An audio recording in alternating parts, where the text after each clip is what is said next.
Hi everybody, my name is Justin Stoney and I'm the founder of New York Vocal Coaching here in New York City. Welcome to episode 79 of Voice Lessons to the World, the show where we want to help you as singers by answering your questions from all over, and I'll give you a chance to ask questions later. But our question for this week comes from Heidi T. in Kolding, Denmark. And Heidi writes, "Dear Justin, I've heard that if you can speak it, you can sing it. But what if you don't like the sound of your speaking voice?" Now, Heidi, this is just a spectacular question because you're right. There's a lot of crossover between singing and speech. But we don't want to just have a great speaking voice for our singing.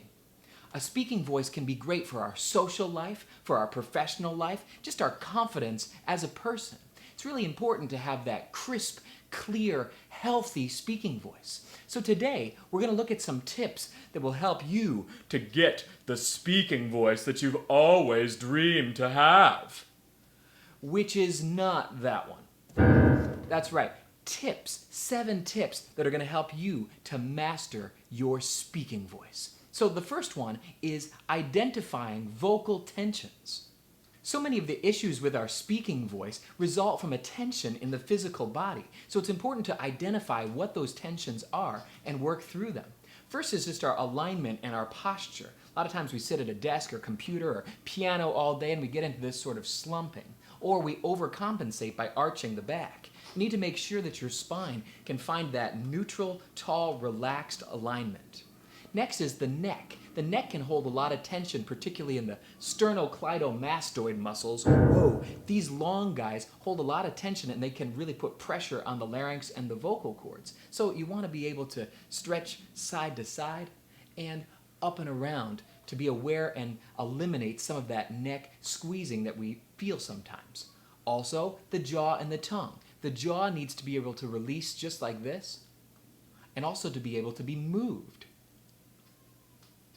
But yet we find that very difficult to do. Sometimes there's so much jaw tension, we really need to massage it or move it around to really get in there. The other place is the tongue. As weird as this may be, it's super good to stretch the tongue side to side and out and in, really getting the root and the base of the tongue some freedom that it doesn't ordinarily have. Finally, the breath can even have tension. If you try a simple SH, shh, you shouldn't feel a lot of squeezing in the abs or ribs, not a shh, this kind of thing, but a shh, the breath can flow. And if all of that can happen, free spine, free neck, free jaw and tongue, and breath that can flow, you're already in a great place to set up a good speaking voice. Now next, let's talk about speaking within your range. A bigger problem than people realize is that they're not actually speaking in their own range. I mean, what's the problem? I mean, this is my speaking voice. This is how I always talk. So I don't understand. Why is my voice getting so tired all the time? I mean, I just don't get it. My voice is always getting so tired, and I just don't know why. A lot of times we're identifying with a voice that's not actually quite our own. Too deep, when really we want some higher pitches in the sound, or too high, when we really want some more depth in the sound. Make sure that you haven't gotten yourself pigeonholed into a voice that's too deep for you or too high for you. Doesn't matter the reason, but experiment with some sounds that you wouldn't think are you, and you might find a different kind of freedom to your voice than you've ever had before. Next, let's talk about overcoming a nasal sounding voice.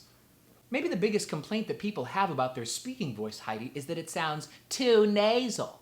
Now, we've talked a lot on the show about how that nasal sound is actually twang. It's a bright formant that's caused by the larynx and the squeeze of the cords and not by the nose itself. If I wanted to give you a nasal sound, I would make you an offer you can't refuse. But a truly bright sound that people are usually complaining about, that's from the larynx and the cords. So a great fix for that is the classic yawn. Trying a yawn, feeling the laryngeal depth, and then speaking through that yawn, right? Saying sentences through that deeper, more open space. Now, obviously, this is not my final product, but getting some of those colors and some of that depth and experience will help to balance out the brighter sounds that one might be struggling with. Next, let's talk about the vocal fry. I mean, what's up with that? The vocal fry is one of the most talked about trends in all of modern speech. It's very common among young people, among women, among young women, and I mean, it's like whatever. I mean, it's like short vocal folds and a little bit of vocalis, but whatever. I mean, it's like limited breath flow, but whatever. I mean, I could explain it to you more, but it's like whatever. This topic has been talked about and written about by so much of the media, and the real question is it as bad for you as everybody says? And the answer is yes and no. It's not as bad as people say because it's a natural register of the voice, and it can actually be good for you as far as finding a light closure to the chords. But the real problem is the length and duration that people are speaking with this coordination. If you're talking like this all day long, you're really going to wear out the edges of the chords because of doing one thing to the vocal folds all day long. So that actually leads us to our next point, one of the best possible things that you can do for your speaking voice and your vocal health, which is to find vocal variety. Voiceover artists know all about vocal variety. You don't read a copy and say, finally 100% juice for older kids, introducing new J-Max from Juicy Juice, the intense tasting 100% juice with no added sugar, lots of vitamin C. Finally, 100% juice for older kids, introducing new J-Max from Juicy Juice, the intense tasting 100% juice with no added sugar and lots of vitamin C. You know to keep your voice moving. And a lot of people complain about having a boring voice, a monotone voice. Not only is it going to make your voice more interesting to listen to, but it's healthier to move it up and down.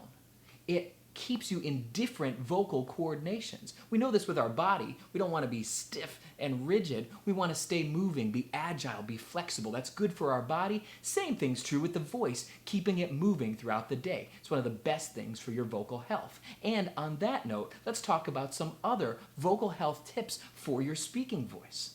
To keep your speaking voice at optimal health, we just need to go over a few items. First of all, rest. Getting a good night's sleep can really help the vocal folds and the muscles to repair themselves. Next is hydration. Drink plenty of water throughout the day. Your body needs to stay hydrated, but your vocal folds vibration relies on moisture. So if you drink water, it's going to help your vocal production. Also, your diet. Watch out for foods that cause acid and acid reflux. You'll find out what those foods are if you watch our episode on the singer's diet. Try to stay away from those foods that cause you problems. Also, exercise. This is one of the things that's going to eliminate some of those vocal tensions. Particularly yoga and stretching can help you stay in prime shape to use your voice. And last but not least, avoid talking over loud crowds. If you're at bars or places where there's loud music or big crowds, this is really one of the biggest vocal killers. Try to avoid those situations, stand closer to people if you are in those situations, or use your nasal resonance so that your sound cuts through the crowd better. But that's a really big killer, so watch out for those situations. Our last speaking voice tip for the day is to be who you are. I've had students come to me who've had vocal nodes because their mom told them that they were too effeminate and they tried to speak down here. I've had people that were told that they shouldn't speak, or that they sounded ugly when they speak, or that they sounded dumb when they speak, or that they really never had anything good to say at all. And sometimes people are so wrapped up with anger, and so wrapped up with fear, and so wrapped up with what's caught in their mind that they cannot speak the way that they were meant to. I'm here to tell you that your voice is beautiful, your voice is special, your voice is a huge part of who you are. So whoever it was that told you that you shouldn't speak, that you couldn't speak, or that you won't speak, I'm here to tell you that they are wrong. And everything that's special about your voice needs to and must come flying out. So please follow these tips, Heidi and all, and know the value of your speaking voice for your life, for your singing, and for everything that you do. So I hope that's been helpful for you guys today as singers. If you've got questions that you'd like to see us answer on the show, you can send an email to questions@voicelessonstotheworld.com. So I just encourage you, don't lose that joy, don't lose that passion, don't let people tell you your speaking voice is anything but beautiful. And get with a great voice teacher or speech coach in your area. Or you can check out www.newyorkspeechcoaching.com. Our staff has speech coaches that work with public speech, with accent reduction, with helping artists and people to discover the potential of their speaking voice. So check that out and maybe work with one of our staff members. You can also download the Voice Lessons to the World vocal course if you're looking for a vocal course to do at home.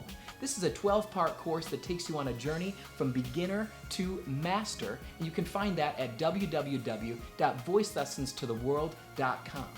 Also, for free daily vocal tips, you can sign up at dailyvocaltips.com. I'm Justin Stoney. Until next time, make a joyful noise.